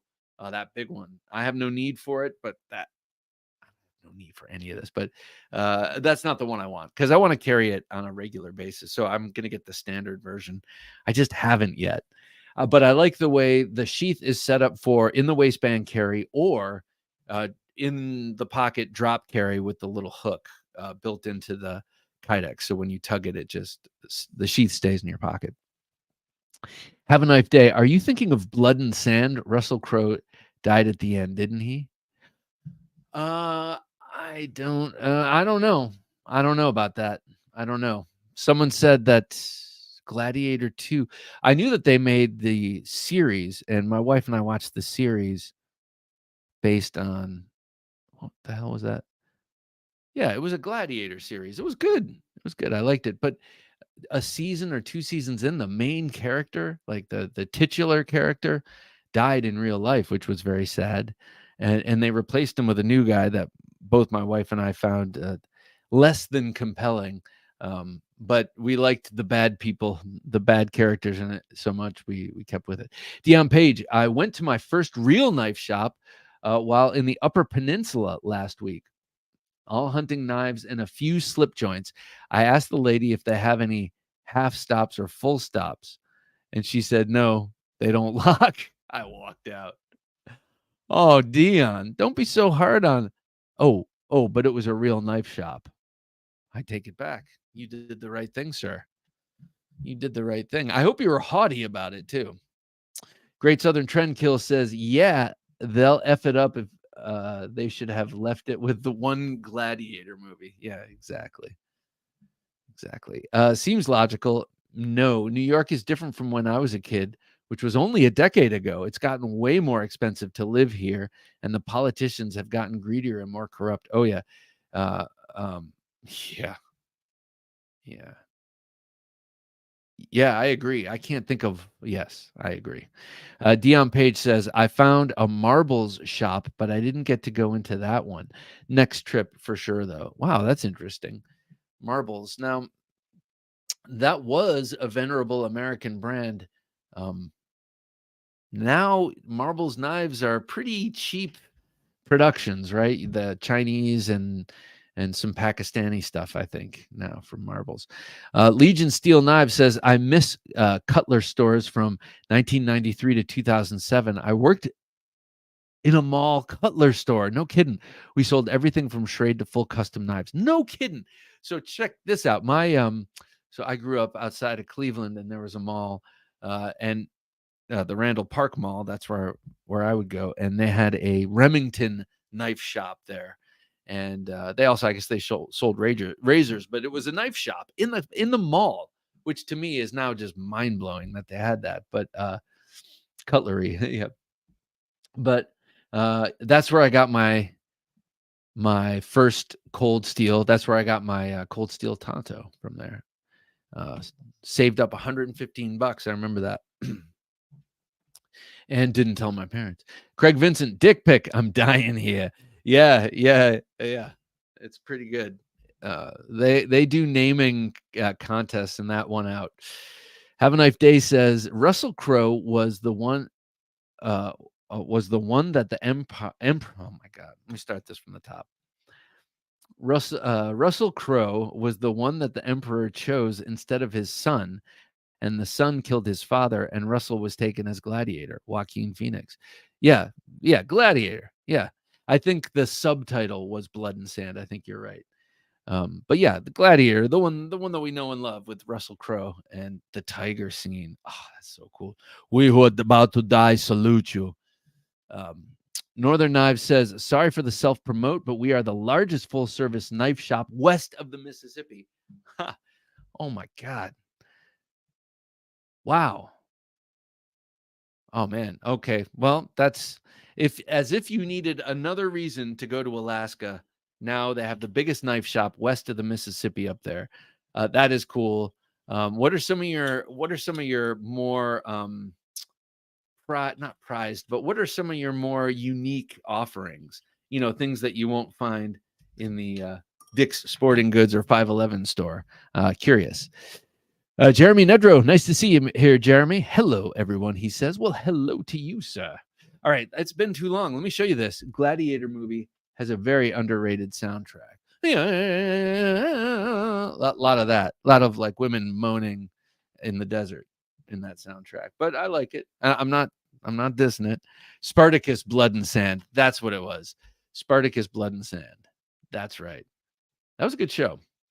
Have a nice day. I worked at a friend's military surplus store. K-Bar, ZT, Benchmade, and some cheapy budget folders. How cool. I've seen some videos from there, I believe. All right, let me show you this before the evening gets away with me. I'm very, very psyched about this. This is my Ohio River Jack by C. Reisner Cutlery. Just spoke with Austin, who I know a lot of you guys know, but I just met him. Spoke with him yesterday on the phone. He's going to be coming on the show soon. I'm looking forward to that. But he is got a very cool story. His grandfather got him into this hobby because his grandfather was into buying and selling knives and started a cutlery company. And Austin has been, fulfilling his grandfather's what his grandfather started, and has traditional pocket knives and his purveyor, his online purveyor, and C. Reisner knives or cutlery, I think, his company designing knives that are OEM'd. This was OEM'd by QSP. It has awesome walk and talk here in front of the mic. I love that sound, especially when right here. So very nice pull, very nice spring action here, and very stout. Full flat ground blade. This thing is incredibly sharp, really, really sharp. This is M390. So I was packing up stuff to send to 5-Door yesterday and using this in bubble wrap. It gave no resistance. The bubble wrap gave no resistance. It was like running this through the air. And I'm not exaggerating. Though the other day I did catch myself saying literally and then saying something that wasn't literal. And it was recorded at work. And so that bums me out. But anyway, I'll get over it. This is titanium. The frame is titanium, and the covers natural canvas micarta. There are only a few of these left. You got to jump on them. Go to traditionalpocketknives.com. You'll be totally psyched if you get one of these. And they have this, a sheep's foot and spear point bladed versions of these. And this is my favorite. But the drop point or the spear point is also fully flat ground. And then the sheep's foot is a saber ground blade. All of them very, very sharp. Now, C. Reisner Cutlery or traditional pocket knives and Austin have just designed and released the new Barlow, and it's really nice looking. And apparently Austin is going to send me one. I say apparently, he offered and I accepted. So he's going to send me one of the new Barlows to check out. I'm very excited about that. A big knife are those Barlows. They come in clip point and sheep's foot, and they're 3.5 inches long. That's really long for a slip joint blade. So I'm excited about that to see how that's going to carry. I know how it's going to work. It's going to work great, but very interested in that. So this also comes in green micarta and black canvas micarta. They did have jigged titanium, I believe, in this, and that sold out. But the new Barlow also will have jigged titanium options, and that's cool. That's traditionalpocketknives.com. That's one of their exclusive patterns. When they have exclusives made, like the Hedgehog from QSP. That's a slip joint I really want. Jig titanium handle. That's a thing of theirs. So they did that also with the tactile knives. They also did that with the Penguin, that jig titanium. So nice looking. Love that. So any of you guys have the Ohio River Jack? Besides Ketmuk Neshart, I have his two over there. Um, so yeah, I know that at least one of you has it, but anyone have the Barlow or looking forward to that thing? I am indeed. I was just watching a Duties Daggers video with him doing a cut test with that knife, with that Barlow. And by all accounts, it's looking really sweet, or at least by his account, it's looking very sweet. Mm. All right. What do I have here? All right, so I have a couple of knives I pulled out just to that I don't show off enough, and this is one of them, the ProTech TR3. The TR3,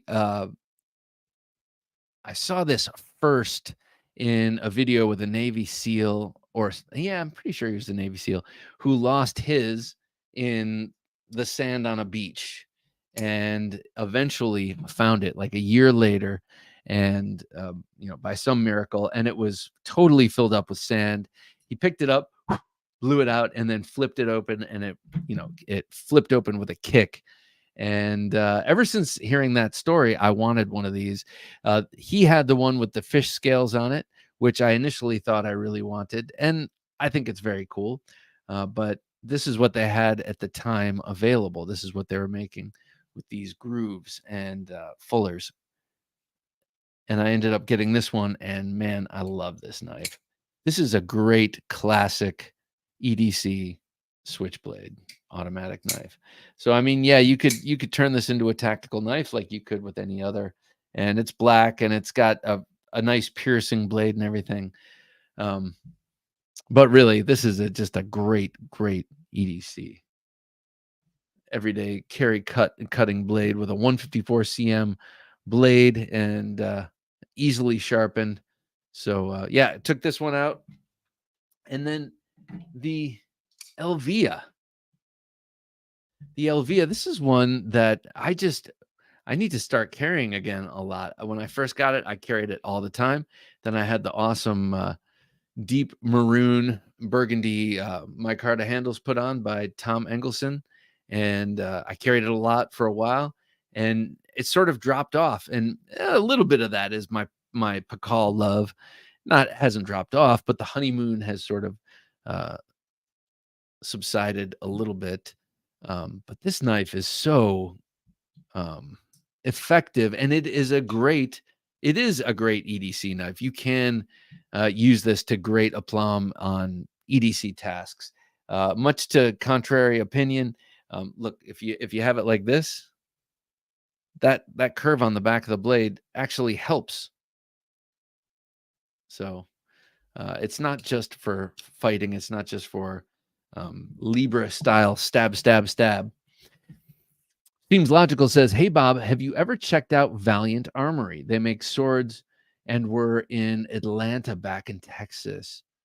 Made sharp swords. I think. I mean, are these guys? Let me ask you this. Seems Logical. Are they really, really exquisite, very detailed European style broadswords? Because I met 2 years ago. I'm pretty sure it was Valiant Armory, and I tried to get in touch with them, and I don't remember what happened with them, but they sold incredible swords, and I'm wondering if I'm pretty sure we're thinking of the same people because I remember the name. Northern Knives says, "We offer a ton of factory knives, but also have mid-techs and customs. Half Face, Medford, Curtis, Chavez, Microtech, thousands. Thank you for asking." Well, hey, Northern Knives. Hmm. Interesting. Northern Knives. Mayhaps we should talk in the future sometime. It'd be interesting. I'd love to check it out. I'd love to check out Alaska. This would be a great excuse for me to come up to Alaska. Jeremy Nedro says, "The only knives I have you can't pick up anywhere are the old slip joints and a few knives I've made for myself." I love the old slip joints. Uh, I have a couple. I have a number of them, and yeah, I love them, especially when you know they've lived full lives before you and then probably spent many years in a drawer somewhere unmoved. Isn't that weird to think of? Um, you know, buried under some other detritus, and and then someone dies and it gets pulled out of a drawer and it gets sold and whatever, and then somehow it gets to you. I love that thought, and that's something that I love about knowing that some of you awesome dudes out there have some of these Nova Ones, because the Nova Ones will outlast all of us. um, Steel, micarta, kydex, it's all going to outlast us. So it's interesting to think about what life this will have beyond me. Cut McNessart says, I can't wait to get one of those Barlows. Can't decide yet which one I want to snag.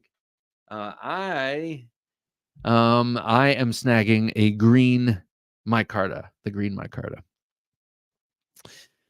Seems Logical says, okay, folks, gonna call it a night. Enjoy the rest of the show, everyone. Well, Seems Logical, thank you, man. Have a great weekend. This is the start, of course. And sleep well. That is something I don't get enough of, is sleep. And I can see it in my face. I can see these damn bags. I got bags and bags on top of bags. Craig Vincent says, true story. Today, I took a homeless person to a shelter. Sign on the door said, no guns or knives allowed.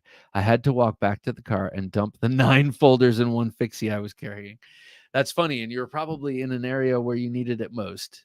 Or maybe not. But that was a good thing to do. That was a good thing to do, man, because you can walk by, which is what I always do. You can say no, which is what I always do. And that's comes from living in Philly and New York for years. Or you can give them money, and that's probably going to go to not the best use. Or you can actually point them in the direction, or literally, like you did, take them to the services that are available that you have already paid for this guy. So in a sense, and I know you're not thinking this way, but on the pragmatic side, you're also getting your money's worth when you take that guy there. Hey, I paid for this. Let's take you there. Anyway, that's a cynical way of looking at it, but also kind of a realistic way. But good on you, sir. Good on you. A lot of people don't even want to come in contact with homeless people. So good on you. Blade Ogre says, C. Reisner, traditional pocket knives, is where I have bought my GEC kitchen knives and my micarta from. Good prices, and don't see them anywhere else. Yeah. Traditional pocket knives, especially as I rotate back into a more slip joint, our pleasure. All right, I'll be there. It might take me a few years, but as I rotate into a slip joint phase again, yeah, it's a good resource. Traditional pocket knives. What are we looking at? Is this traditional pocket knives, or is this is Northern Knives, right? I can't see up in the. I'm presuming that's Northern Knives. Oh, cool, man. Oh, look at that store. Look at that space. I saw that. Thanks, Jim. Ooh. All right, I'm gonna have to, check that out, because you're still shipping. I'm assuming shipping to the United States is not. I mean, to the lower 48 is not any sort of issue, right? You just have to take the horse through all of Canada to get over here. Let's see. Jeremy Nedro says, designing a knife makes your love for the hobby live forever. It's awesome seeing people use and appreciate something you designed and or made. Yep, that's true, Jeremy. I've made a couple, and I've given a couple away, and I sold one once to someone as to a friend who gave it as a birthday gift to a friend, and I always wonder what became of that, because it was probably the best one I ever made. It was kind of a MacV SOG. It was pretty cool. But yeah, my mom has her little old lady knife that I made for her. That's her name for it, and she carries it everywhere, and I love that. And someday I'm sure it'll come back into my possession. Sad to consider, but that's just the reality. And then someday it'll be my wife's little old lady knife, and then someday it'll move on to these things are like They're like glasses, like drinkware in Vegas. It doesn't matter where you go.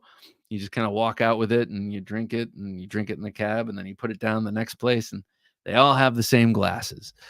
Northern Knife says free shipping over $99 and the largest cigar. Oh, dude.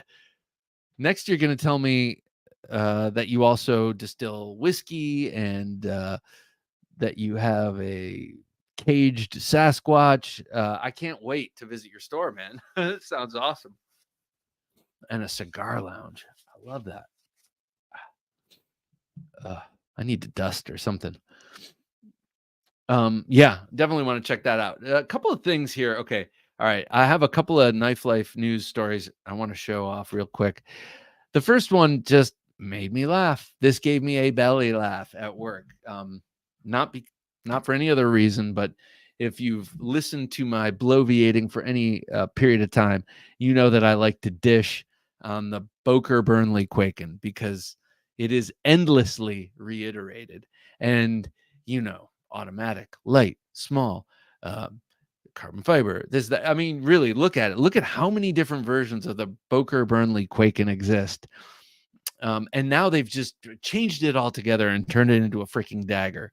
So now the Boker Burnley Quaken is now the Boker Burnley Quaken dagger. Does that make any sense to you? No. And it's look at it. Look at it. It's pretty. Damn it. I want to hate it. But it's pretty. But I do hate it, and I'll tell you why. Because it's a folding dagger that fits completely in the handle.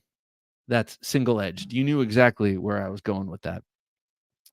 If this had a double edge, I would say, finally, the Boker Burnley Quaken has evolved into its highest state, and now they can stop. I mean, I was saying that years ago, but don't get me wrong. I think that Burnley, Lucas Burnley, is a fine designer and knife maker. But I don't know. What do you guys think? The Quaken, does a Quaken cease to be a Quaken when it's a dagger? Like, can this be considered part of that lineup? Or are we just jumping the shark here? I don't know. Should I be out? Let's get outraged. This is an outrage. I cannot believe this. But it is pretty damn good looking, I got to say. And if Boker pays enough, the same attention to this as it pays its other 5,000 iterations of the Quaken, it'll be a damn sweet knife. I just like the material. I thought for a while the Elementum was going to be something that was equally dishable, but somehow it isn't. I mean, they do have endless reiterations of that knife too, but it almost seems too anonymous, like it's being churned out of the Civivi machine. Whereas Boker, we've known Boker for a long time.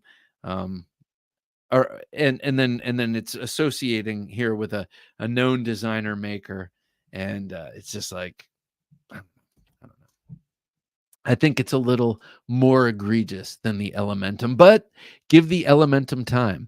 Craig Vincent says, I'm pretty new to the hobby. Can someone explain to me the popularity of slip joints?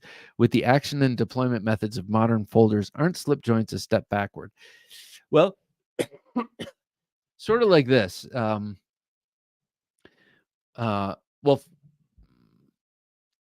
it is for the pure enjoyment, I would say. For people like you and me, or for people live in the United States or live in jurisdictions that allow locking knives, which are most of them, having a slip joint is a variation.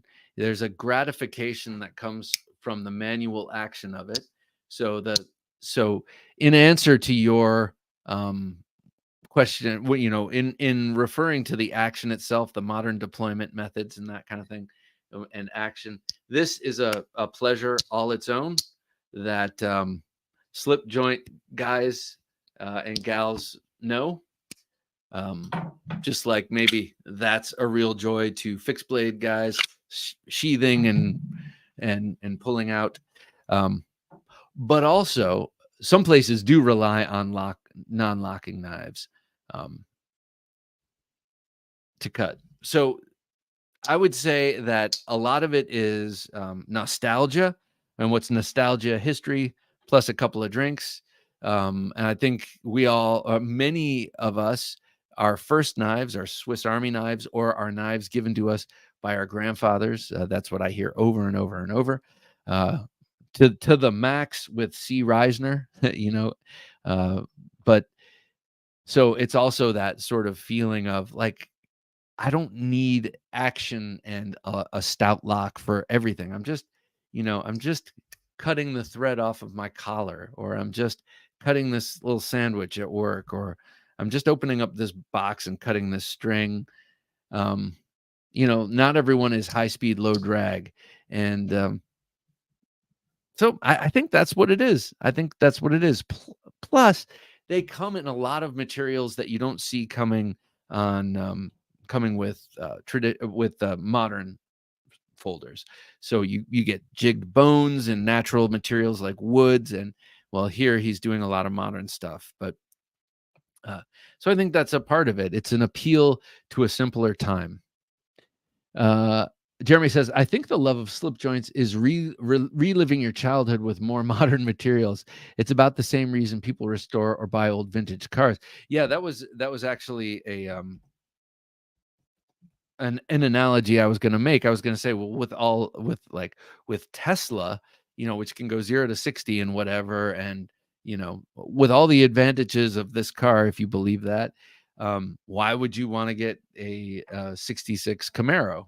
Well, because there's something about that car, the character of the way that car works, that's very appealing. They both do the same thing. They both get you there on 4 wheels, just like the knives do the same thing. They cut your sandwich, but they get you there differently. And the appeal is there for both of them. Five Door says, Northern Knives modded my Grayman Sawtooth before I got it. Very cool. Ooh, that's cool. I love the idea of buying and then having it kind of tweaked and then sent to you. Blade Ogre, another great show, Bob and Jim. Night all. Have a great weekend. Chris, great to have you, man. Have a great weekend. Acid Test Kids, I have a Kaiser Sose. That's funny. Single edge dagger folder. I love it. First, because it's an Isham design. Secondly, the name. Kaiser Sose was the bad guy, or the fictional bad guy. I can't remember exactly how that worked in the movie The Usual Suspects, right? Yeah. Craig Vincent, Burnley Quaken sounds like the name of an investment firm. Yes. Trust us at Burnley Quaken. And now Dagger. Just gave my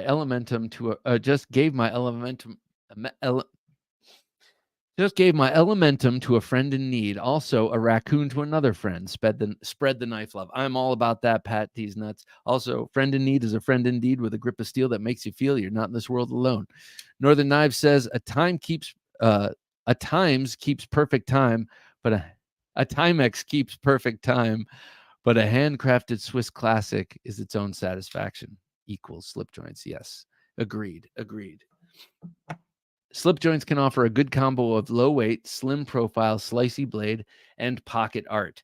Yes, and also, lastly, on that topic, not that it doesn't intimidate. You do that, and people are like, okay, Grandpa's opening up a knife. But if you show up and you're all, people, oh my gosh, and a blade. Where are my pearls? Byron says, thanks, Bob, Jim, junkies, guys, and dolls. Time to cut out. Got the horse right here. Have a great weekend. Bye. See you, Byron. Have a great weekend, man. Craig, my earliest memories may have suppressed based on my current choices. It's likely my first knife as a young child was a Raja too. I'm with you, Craig. I'm with you, man. Well, that about does it for this episode. And this evening, this Thursday Night Knives, got some busy weeks coming up.